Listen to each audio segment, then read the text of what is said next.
أشهد أن لا إله إلا الله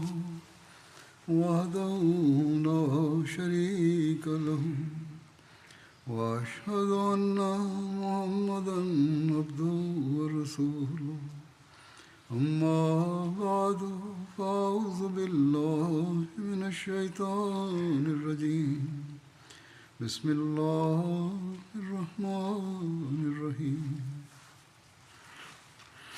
الحمد لله رب العالمين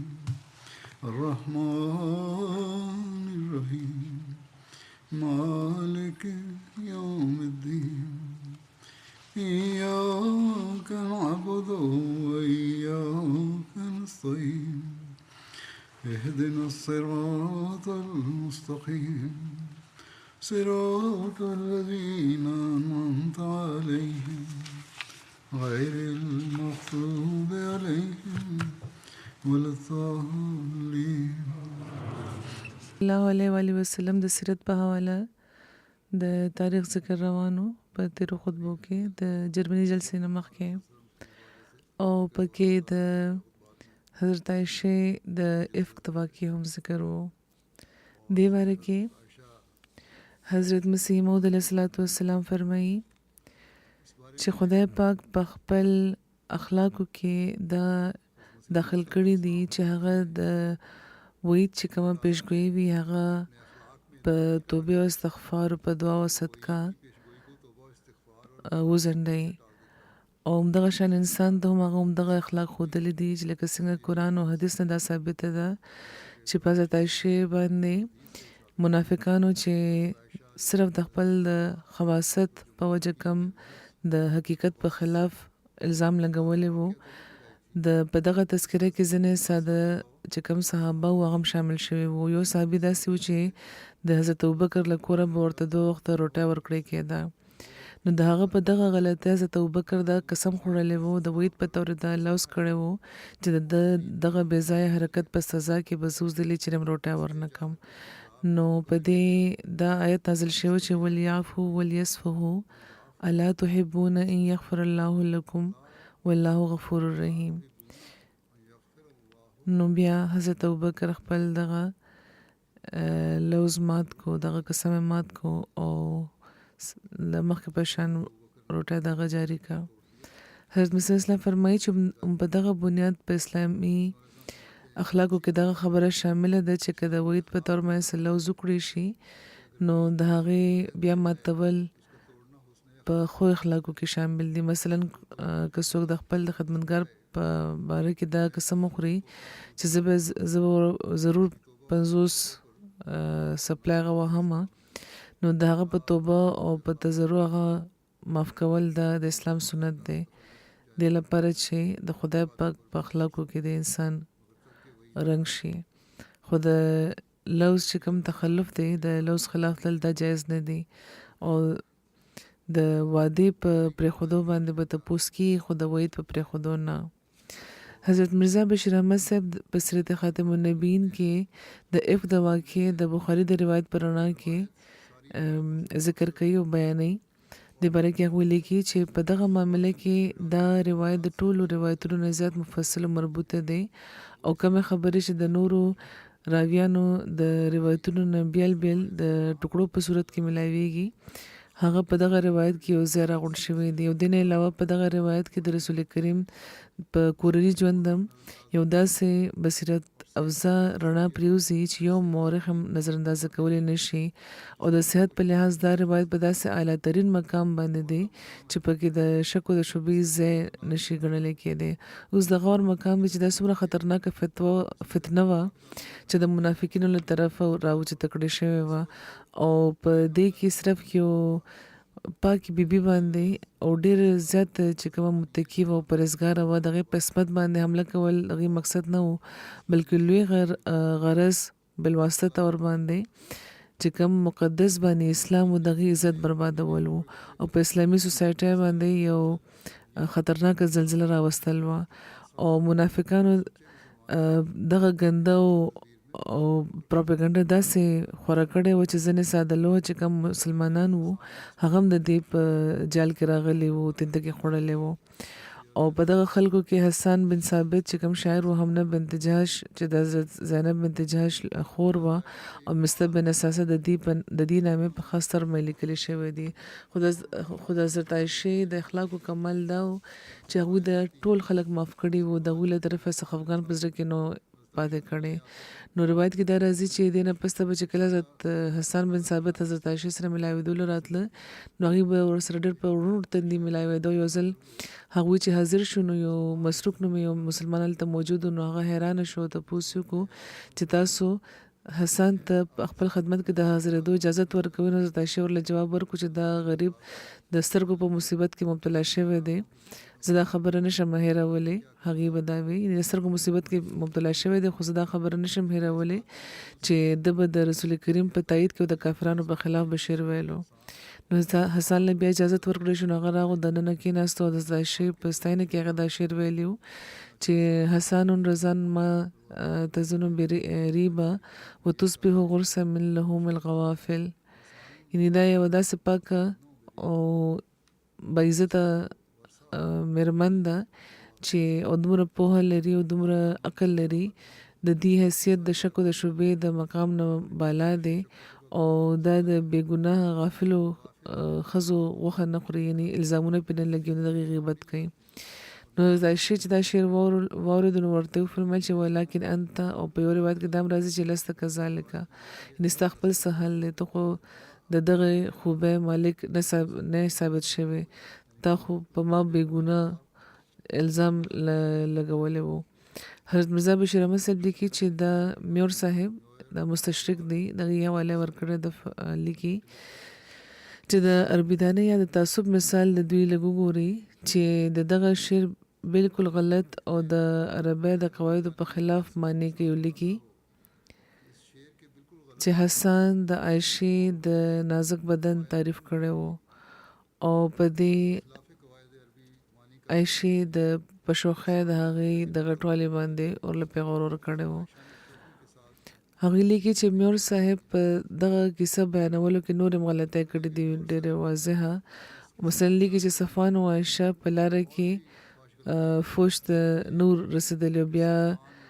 وروستو ښه ښکاره په مدینه کې داخل شوي حالانکه دا خبره بیخي غلطه او بې بنیاده ده ځکه چې په حدیث او تاریخ نه دا په متفقه طور ثابته ده چې صفوان او حضرت عایشه یو صرف یو څو ګنټو پس په لاره کې اسلامي لښکر سره ملاو شوي وو خو دا خبره ده چې د اصل چې کوم الزام وو نو میور صاحب هغې کې د حضرت عایشې د معصومیت اعتراف کړی دی هغه لیکي چې د عایشې چې کوم د هغې واقع نه مخکې او وروستو چې کوم ژوند دی هغه دا ښیي چې هغه د اتهام نه بري وه او عقلي او په نقلي طور دا اتهام بیخي غلط او دروغ ګرځي ځکه چې سوای د دغه سراسر چې کوم اتفاقي واقع وه چې حضرت عایشه د اسلامي لښکر نه وروستو پاتې شوې او بیا صفوان سره وروستو رارسېدلې وه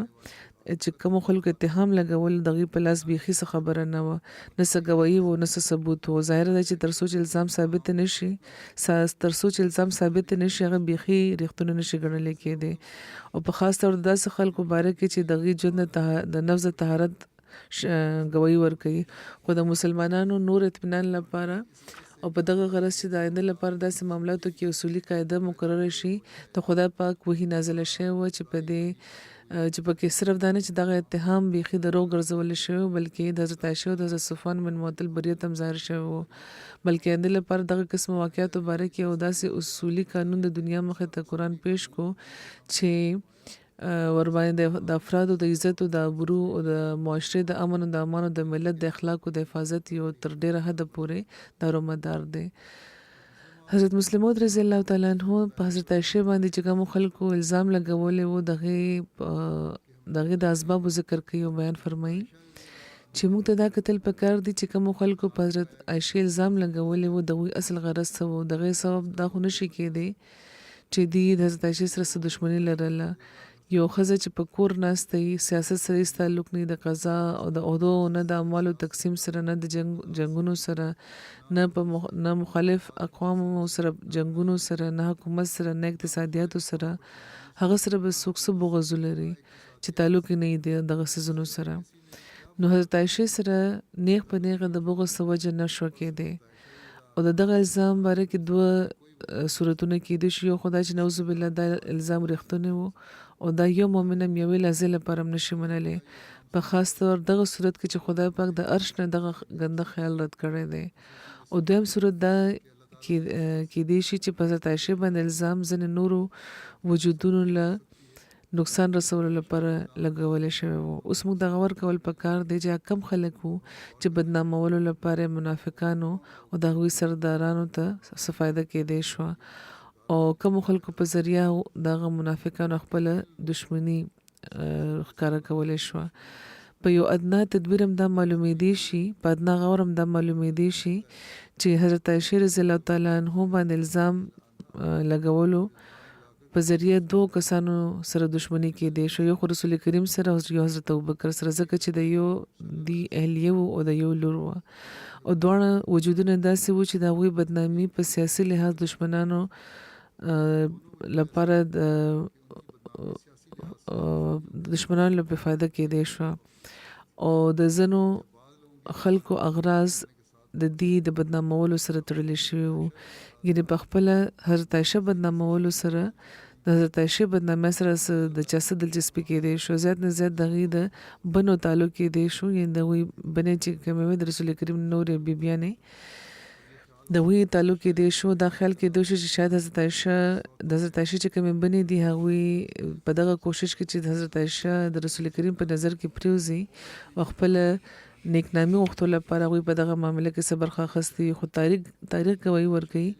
چې د حضرت عایشې چې کومې بنې وې هغوی په دغه معامله کې هېڅ برخه نه واخیستې بلکې د حضرت عایشې خپل دا بیان دی چې رسول کریم په بیبیانو کې چې کومه بیبي ما خپله رقیبه ګڼله هغه حضرت زینب بنت جهش وه او هغې نه علاوه یو بیبي هم داسې نه وه چې ما خپل مقابلې کې هغې ګڼلې وې ځکه چې زیاته خبرې به مو هغوی کولې. خو حضرت عایشه فرمایي چې زه د زینب دغه احسان هېچېرې هم نشم هېرولی چې کله په ما باندې الزام ولګېدو نو ټولو نه زیات په زور که چا به د دغه الزام تردید کولو نو هغه هم حضرت زینب وه. نو حضرت عایشې رضی الله تعالی عنها سره که د چا دښمني کېدی شو نو د هغوی د بنو کېدی شو که هغوی غوښتې نو په دې کې هغوی برخه اخیستې شوه دې لپاره چې حضرت عایشه د رسول کریم په نظرونو کې پرېوځي او د هغوی عزت زیات شي یعنې د نورو بنو. خو د تاریخ نه ثابته ده چې هغوی په دغه معامله کې هېڅ دخل نه ورکړی او که چاته نه څه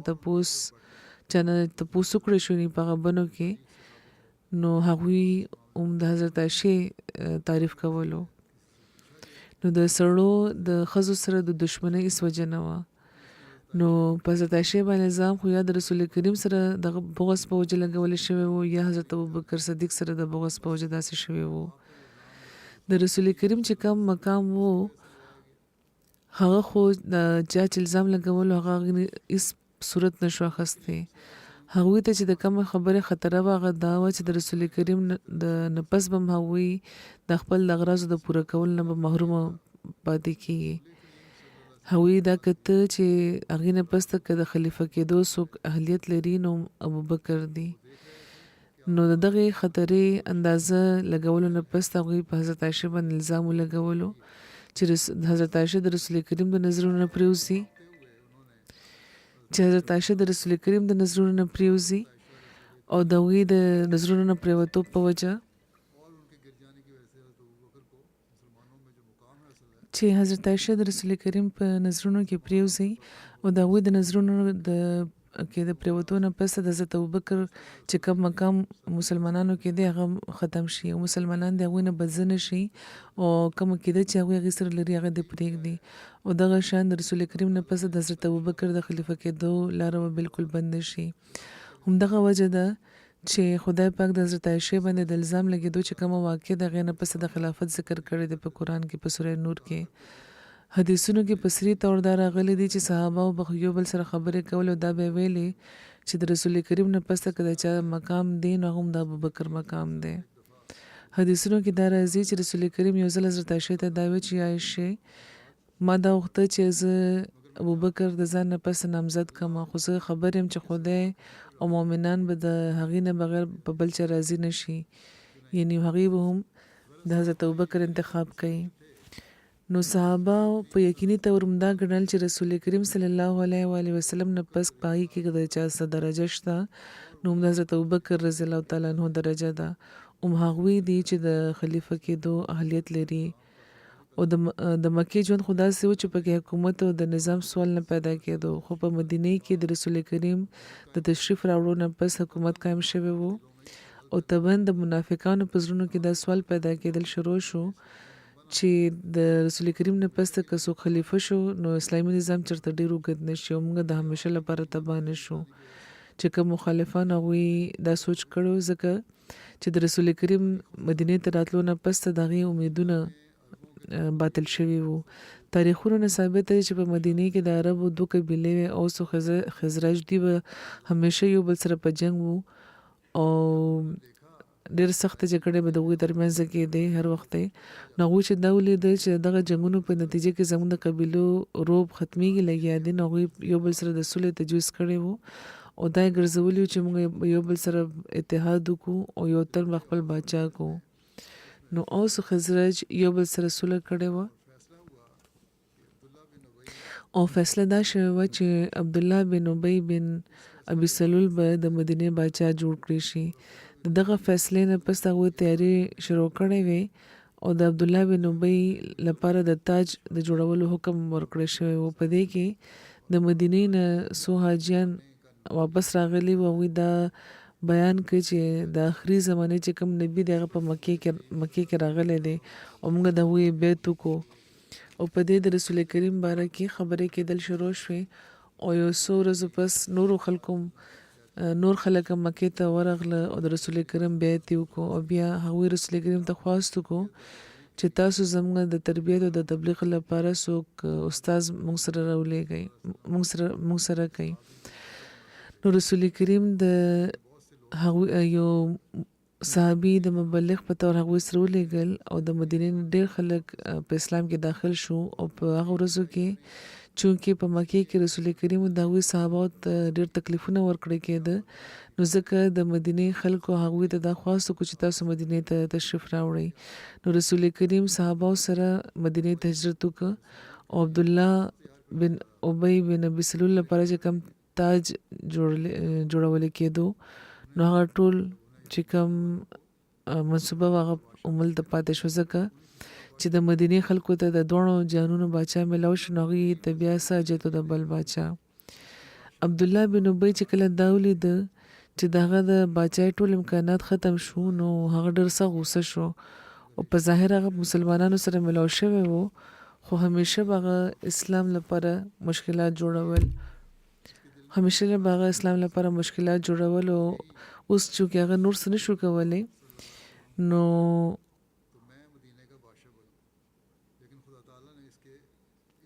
او دا پزره کې نور څنګه کولای نشو خو زړه کې دا خواهش پیدا کېدو شو چې رسول کریم چې وفات شي نو زه به د مدینه بادشاه شم خو خدای پاک دغه په دغه اراده کې هم هغه ناکامه کو ځکه چې دغه خپل زوی ډېر مخلص وو او معنی دا وکړه بادشاه شوی وي دغه نه پس حکومت بیا اسلام لراغلی وي او نو داسې خدای پاک هغه ناکامه کو چې او مسلمانانو کې څنګه یو نوی نظام قائم شو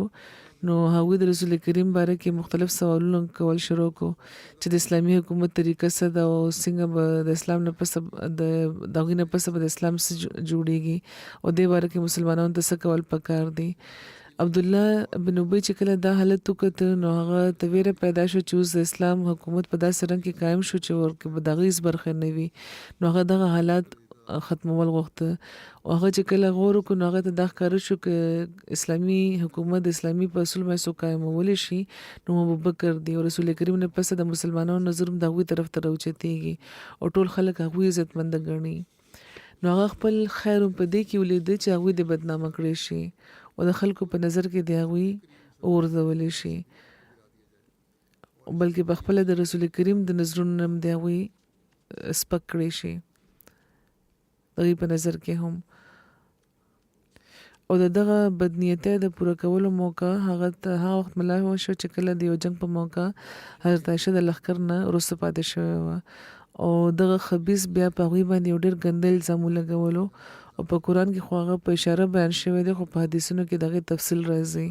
او د عبدالله بن ابی بن سلول غرض د دې نه دا و چې څنګه د حضرت ابوبکر د خلکو په نظر کې دی بې عزته کړی شي او د هغوی تعلقات چې کوم رسول کریم سره دي هغه به هم خراب شي او د هغه نظام د قایمېدو په لاره کې به غټ خړ ودرېږي چې قایمېدل هغه ته یقیني ښکارېده او د قایمېدو نه پس د هغه ټول امیدونه بربادېده. چونکې منافق خپل مرګ همیشه لرې ګڼي او د نورو د مرګ باره کې هغه اندازې لګوي نو ځکه عبدالله بن ابی خپل مرګ لرې ګڼلو هغه نو خبر چې د رسول کریم په ژوند کې به هم هغه مري او دا قیصرایه به چې کوم هغه کولی چې رسول کریم چې وفات شي نو زه به د عربو باچا شم نو هغه اوس دا ولیده چې د ابوبکر نیکي او تقوا او لویي مسلمانان مني ځکه چې رسول کریم به چې کله مونځ جمع ورکول به تشریف نه راوړه نو ابوبکر به د هغوی په ځای جمع ورکوله او رسول کریم نه فتوا د فتوی پوښتنې موقع نه ملاویږي نو مسلمانان ابوبکر نه فتوا بیا تپوس فتوا ترې واخلي او دا چې عبدالله بن ابی لیده نو هغه چونکې د آینده د باچایۍ امید لرلی و نو هغه سخت فکرمند شو هغه دا غوښته چې د دې ازاله دې وکړي نو دې لپاره هغه د حضرت ابوبکر شهرت او د هغوی عظمت د مسلمانانو په نظرونو کې سپکولو لپاره پس دا شی باندې الزام ولګولو او په دغه الزام لګولو په وجه د غوښته چې د رسول کریم په زړه کې حضرت عایشې نه نفرت پیدا شي او د حضرت عایشې سره د نفرت نتیجه بیا دا روزي چې حضرت ابوبکر ته د رسول کریم او د مسلمانانو په نظر کې چې کم اعزاز ترلاسه دی هغه کم شي او آینده د هغې د خلیفه جوړېدو امکان پاتې نشي. حضرت مسلم موعود د افت واقعې د حضرت ابوبکر د خلافت سره تعلق بیانوي او لیکي نور چې د سوره نور د سر نه واخله تر اخره پورې یو مضمون بیان کړی شوی دی. مخکې د هغه الزام ذکر شوی دی چې حضرت عایشه رضی الله تعالی عنها باندې لګولی شوی و او چونکې حضرت عایشه رضی الله تعالی عنها باندې د الزام لګولو اصل غرض دا و چې حضرت ابوبکر رضی الله تعالی عنه د رسوا کړی شي او رسول کریم صلی الله علیه و آله وسلم سره چې کوم د هغوی تعلقات دي هغې کې دی هغه د خراب کړی شي او د هغې په نتیجه کې د مسلمانانو په نظر کې د هغې عزت کم کړی شي او د رسول کریم د وفات نه پس هغوی دی چې خلیفه جوړ نشي ځکه چې عبدالله بن ابی دا اندازه کړې وه چې د رسول کریم نه پس د مسلمانانو نظر که د چا طرف ته اوچتېږي نو ابوبکر دی او که د ابوبکر په ذریعه خلافت قایم شو نو د عبدالله بن ابی چې کوم د باچایۍ خوبونه دي هغه به چېرې پوره نشي نو ځکه خدای پاک د دغه الزام نه پس ته فوراً د خلافت ذکر کړی د فرمایي چې خلافت باچایي نه ده خو د خدای پاک د نور د قایمولو یوه ذریعه ده نو ځکه د دې قیام خدای پاک په خپل لاس کې ایښی دی او د دې ضایع کېدل د خدای د نبوت د نور او د الوهیت د نور ضایع کېدل دي نو هغه به ضرور دا نور قایموي او څوک چې غواړي هغه به خلیفه کوي بلکې هغه دا لوز کوي چې مسلمانانو کې به یو نه بلکې ګڼ شمېر خلک چې هغه به خلافت هغه قایموي او دغه د نور زمانه به هغه اوږدوي او که تاسو الزام لګول غواړئ نو بېشکه ولګوئ خو نه تاسو خلافت ختمولی شئ او نه تاسو ابوبکر د خلافت نه محرومولی شئ ځکه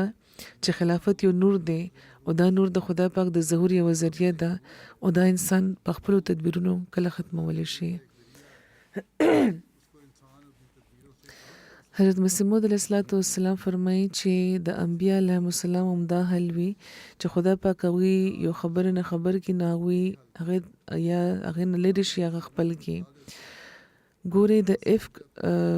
واقع کې حضرت عایشه رضی الله تعالی عنها باندې چې کوم الزام لګېدلی و د هغې کې رسول کریم ته مخکې ستلا نه وه او هلته تر دې ورسېدو چې حضرت عایشه د خپل پلار کور ته لاړه او رسول کریم ورته دا ویلو چې که داسې کار دې کړی دی نو توبه وکړه. دغه واقعیت چې انسان ګوري نو صفا دا معلومیږي چې رسول کریم څونه په استراب کې وو خدا یو دا راز په یو وخت پورې هغې باندې نو ظاهر شوی خو چې کله خدای پاک د خپل وحي په ذریعه هغې باندې دا خبره ښکاره کړو دا ورته وفرمیل چې الخبیثات للخبیثین والخبیثون للخبیثات والطیبات للطیبین والطیبون للطیبات نو هغوی د اف د حقیقت نه خبر شو او دې نه آیا د رسول کریم په شان کې څه فرق راځي بیخي نه هغه تن ظالم دی خدای نه ویریږي چې داسې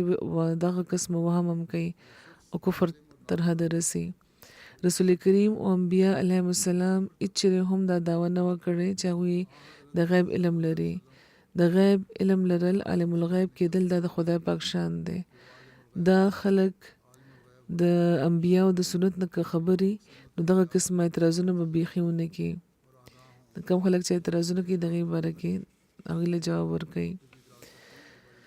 د رسول کریم صلی الله علیه وسلم د اوس د خزرج ترمنځ د صلح دغه د سردارانو ترمنځ د صلح کولو ذکر ملاویږي یو بل سره دغه خفګانونه وو ډېر زیات یو روایت دی چې رسول کریم د یو څو ورځو پس د سعد بن معاذ لاسونه وو او یو څو صحابه سره وي حضرت سعد بن عباده لورغله څه وخت پر هغوی خبرې کوله سعد بن عباده ورله هغې له روټۍ ورکه او رسول کریم او حضرت سعد بن معاذ او نورو صحابه هغه وخوړه او بیا هغوی تشریف یوړو انې پس هغوی یو څو ورځې ایسارو او بیا هغوی د حضرت سعد بن عباده لاسونه وو د یو څو ورځو پس او یو څو صحابه سره حضرت سعد بن معاذ له لاړه دې ځل څه لږې ډېرې خبرې وشوې حضرت سعد بن معاذ هم روټۍ وړاندې کړه او رسول کریم حضرت سعد بن عباده او نورو صحابه وخوړه او بیا هغوی واپس تشریف یوړو او داسې دوی دې لپاره کړی وو چې د هغې په زړونو کې د دغه خبرې وجه چې په دغه خبرې د لاسه چې کم کدورت راغلی هغه د ختم کړی شي یعنې یو ځل هغوی یو تن د هغوی کور ته بوتلو بیا بل تن بل کور ته راوستو چې خفګانونه ختم شي یو بل سره او روټۍ مو وخوړه هغوی او دغه شان خفګانونه ختم شو دا هم د هغوی طریقه وه اپسي مینې د پیدا کولو او د صلح په روایتونو کې د الزام چا چې لګولي و د هغوی شمېر مختلف بیان شوی دی حضرت ابن عباس په یو روایت کې حضرت عایشې باندې الزام لګولو چې کوم خلک و د هغوی شمېر 3 راغلی دی او حضرت ابن عباس یو بل روایت دی دغې مطابق د هغوی شمېر 3 نه تر 10 پورې و ابن عینه د دوی شمېر 40 لیکلی دی او مجاهد 10 نه 15 بیان کړی دی د اف د واقع چې کوم شاملین وو د دې د سزا باره کې راځي چې سنن ابو داود کې دا روایت دی چې رسول کریم د 2 سړو د یو ښځې باره کې د قذف سزا حکم ورکړی و یعنې د فحشا باره کې چې کومه خبره وه او حضرت حسن بن ثابت او مصعب بن اساسه وو نو فعلي وایي چې خلک وایي چې هغه ښځه همنه بنت جهش وه او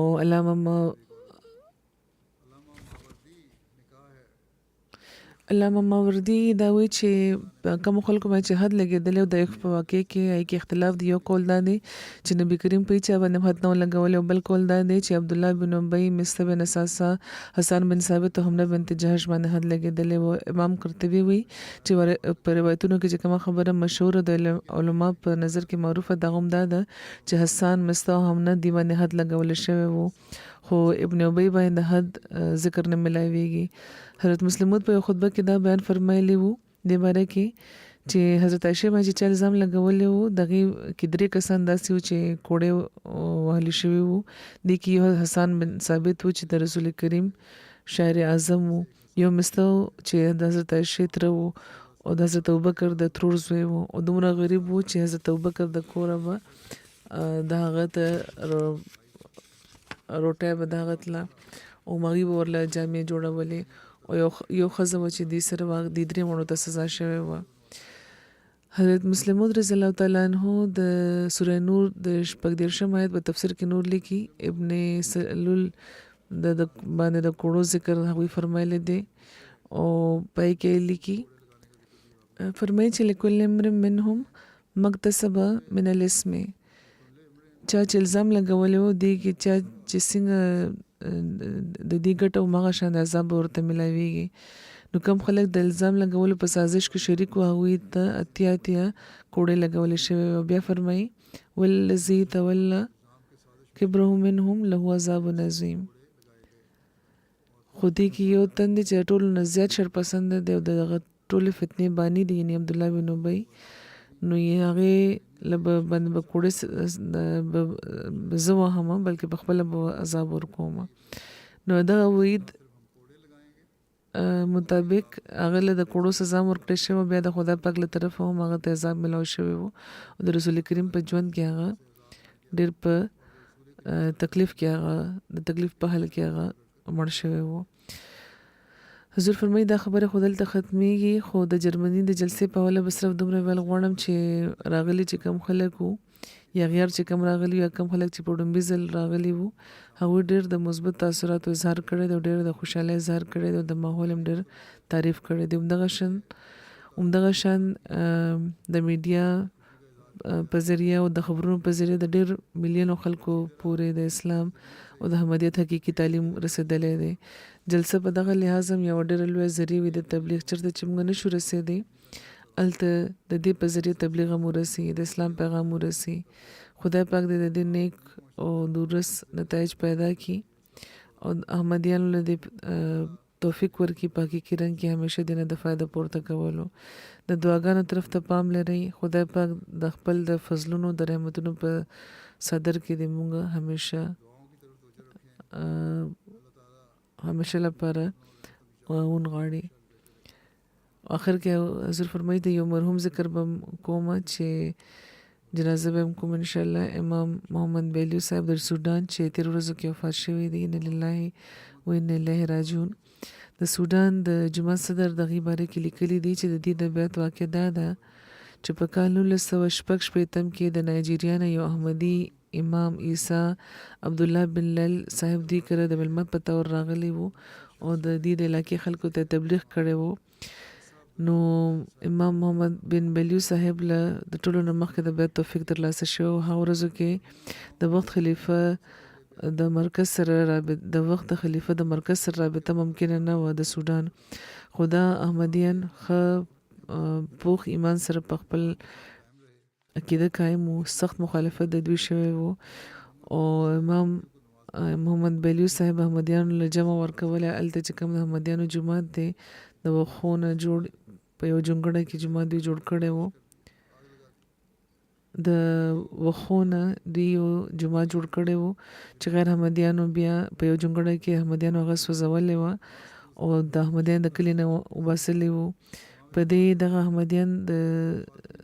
سویلي طرف ته دوی هجرت وکړو. هلته هم هغوی یو وړوکي شان د وښو نه د ډکو نه یو جومات جوړ کړ. هلته مخالفت شو. مخالفانو د هغوی هغه جومات ته مو سوځول هلته نه وباسل. نو په دې هلته نه دوی بل چېرته لاړه او هلته هم امام بیلو صاحب هلته دغه خلک عبدالله بن اوس قاسم صاحب کریسار وو مېلمانه وو چې جامع بخت الرضا پرنسپل وو خو د هغوی خاندان د هغې مخالفت کړ هلته نه هم هغوی وباسل. اخر هغوی په نایجیریا کې د عبدالله بن لیل کره د تلو فیصله وکړه چا په ذریعه چې دوی احمدیان شوي وو. نو دوی غریبانان احمدیان چې کوم وو د دوی دا قافله په سرو باندې سور اکثر پیاده په دې کې ډېر خلک د خپل بچو ښځو سره د نایجیریا طرف ته روان شو. ډېر د لارې سامان دوی سره نه وو. د ویزې کاغذونه ورسره نه وو. ډېر مشکلاتو د سفر خو د ایمان دولت دوی سره وو. ایمان هغوی سنبال کړی وو او په دغه جوش و جذبه دوی هجرت وکړو او خپل دین یې قربان نه کړو. آخر دوی نایجیریا ته ورسېده. هلته امام عیسی بن لیل سره دوی تر 14 کالو پورې وو او هلته بیا امام عیسی صاحب د یو خوب په بنیاد دوی ته واپس د سودان ته د تلو مشوره ورکړه. نو دا خبره چې د دوی خوښه نه شوه نو امام عیسی ورته ووی چې دا د رب له طرفه حکم شوی دی. نو په دې هغوی نه غوښته خو واپس شو سودان ته راغله راضي شو په دې باندې او امام عیسی صاحب دوی ته خوب ویلی و خپل او 3 کالو پس ته دوی واپس چې د 3 کالو پس به دوی واپس سودان ته لاړ شي او د 3 کاله پوره کېدو باندې دوی بیا د خپل وطن لپاره راووتل ته نه او ټولو نه مخکې امام محمد بیلیو صاحب واپس راغلی و. سودان کې دوی خپل کلي ته ورغله. هلته بیا دوی وو او دا د کال 2010 خبره ده او د احمدیانو د سودان واپسنه پس په نایجیریا کې بوکو حرام نوم یو تنظیم ظاهر شو او کاغه دا سودانیان احمدیان هغه وخت نایجیریا کې وینو ک خدای خبر چې دا تنظیم دغه تنظیم د دوسر سره سلوک کولو هاو دوی نو پوه شوی چې نایجیریان دغه په واپسه کې د خدای پاک څخه حکمت ده خو چې کنيزه ته واپس راغله نو بیا دوی ډېر مخالفت سره مخ د دې جماعت وسوځول شو چې کوم دوی جوړ کړي وو دغه په کورونو باندې حمله شوه مقدمه جوړه شو په دې باندې د کلی نو باسل شو او بیا موجوده جنگ شروع شو چې کوم سودان د پوره ملک حالات خراب شو ایسو کمل ته محفوظ پاتې نشو او د احمدیان د سودان په مختلفو علاقو کې خواره پراته دي د ژوند بچ کولو د امن لپاره دوی په مختلفو ځینو کې ډېر په تنګیا کې په غربت کې ژوند تیری خدای پاک د دې درجات اوچت کی او د نور احمدیان ایمانونو د مضبوط کې خدای پاک د حالات د دې بدل کې د دې ملک لکه څنګه چې ما ډېر فساد خور د خدای پاک د فساد هم ختم کی خدای پاک د رحم او فرمای په دغه خلکو باندې دوی د یو بل حق پوره کون کې دي شي او چې کوم مسلمان دی هغه د خپل مسلمان ورور حق پوره کون کې دی وي او اسلامي حکومتونو کې چې کوم فساد د خدای پاک د غم لري کې احمدیانو د په حقيقي رنګ کې د امن او د اللہ تعالیٰ انہیں دور فرمائے اور امدیوں کو حقیقی رنگ میں امن و سکون کی زندگی گزارنے کی توفیق عطا فرمائے.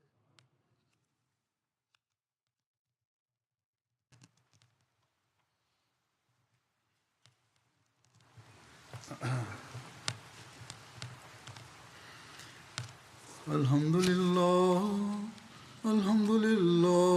نحمده ونستعينه ونستغفره ونؤمن به ونتوكل عليه ونعوذ بالله من شرور أنفسنا ومن سيئات أعمالنا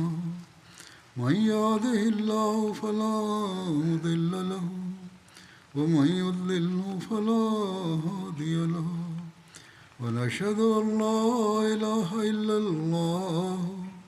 ونشهد أن محمدا عبده ورسوله. عباد الله رحمكم الله إن الله يأمر بالعدل والإحسان وإيتاء ذي القربى وينهى عن الفحشاء والمنكر والبغي يعظكم لعلكم تذكرون. اذكروا الله يذكركم وادعوه يستجب لكم ولذكر الله أكبر.